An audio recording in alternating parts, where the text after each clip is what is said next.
ಜನ ಪಡ್ಕೊಂಡು ಒಂದು ಬೇರೆ ಬೇರೆ ರೀತಿಯಾಗಿ ಇದನ್ನ ಬದಲಾಯಿಸ್ತಿರೋ ಮತ್ತೆ ಕೆಲವು ಪತ್ರಿಕೆಗಳನ್ನ ನೋಡ್ತಾ ಇದ್ದೀನಿ. ಕೆಲವು ಪತ್ರಿಕೆ ಯಾವುದಂತ ಗೊತ್ತಿಲ್ಲ, ಮಾಧ್ಯಮ ಮಿತ್ರರನ್ನು ಬಹಳ ಪ್ರೀತಿ ಮಾಡ್ತೀವಿ. ದಯವಿಟ್ಟು ಸರಿಯಾದ ಒಂದು ಘಟನೆಗೆ ಸಂಬಂಧಪಟ್ಟಿರೋದು, ಸರಿಯಾದ ಏನಿದೆಯೋ ವಾಸ್ತವ ಏನಿದೆಯೋ ಅದನ್ನೇ ನಾವು ಹಾಕೋಣ.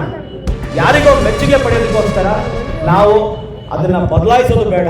ಒಂದು ಪತ್ರಿಕೆಯಲ್ಲಿ ನಾನು ನೋಡಿದೆ, ಸಾಮೂಹಿಕ ಅತ್ಯಾಚಾರ ಅನ್ನೋ ಪದವನ್ನು ಹಾಕಿದ್ರಿ. ಅದರಲ್ಲಿ ಸಾಮೂಹಿಕ ಅತ್ಯಾಚಾರ ಅಂತ ಹೇಳಿ ಎಲ್ಲಾದ್ರೂ ಮೆನ್ಷನ್ ಮಾಡಿರೋ ಕೊಡುವಾಗ ಎಲ್ಲೂ ಕೂಡ ಕೊಟ್ಟಿಲ್ಲ ಸರ್. ಸಾಮೂಹಿಕ ಅತ್ಯಾಚಾರ ಅನ್ನೋ ಪದವನ್ನು ಹಾಕಿದ್ರಿ. ಅದರಲ್ಲಿ ಸಾಮೂಹಿಕ ಅತ್ಯಾಚಾರ ಅಂತ ಹೇಳಿ ಎಲ್ಲಾದ್ರೂ ಮೆನ್ಷನ್ ಮಾಡಿರೋ ಕೊಡುವಾಗ ಎಲ್ಲೂ ಕೂಡ ಕೊಟ್ಟಿಲ್ಲ ಸರ್. ಕೊಂಕಣ ಯಾವುದು ಗೊತ್ತಿಲ್ಲ, ಕೊಂಕಣ ಯಾವುದೋ ಒಂದು ವಾಹಿನಿ, ಆ ಒಂದು ಪತ್ರಿಕೆಯಲ್ಲಿ ನಾನು ನೋಡಿದೆ. ಇದು ಏನಾದರೂ ತಿರುಚಿ ನೀವು ಈ ರೀತಿಯಾಗೆಲ್ಲ ಪದಗಳು ಹಾಕಿದ್ರೆ ನಾವು ವಾರ್ತಾ ಇಲಾಖೆಗೆ ಕೊಟ್ಟು ನಿಮ್ಮ ಚಾನಲ್ನ ಬಂದ್ ಮಾಡಿ. ನಾನು ಹೇಳ್ತಾ ಇದ್ದೀನಿ, ಇಂಥ ಚಾನಲ್ ಯಾವುದೇ ಆಗಿರಲಿ ನಾವು ಮಾಡಿದ್ದೀವಿ, ಮಾಡ್ತೀವಿ ಮುಂದೆಯೂ ಕೂಡ. ಇಂಥ ಚಾನಲ್ ಯಾವುದೇ ಆಗಿರಲಿ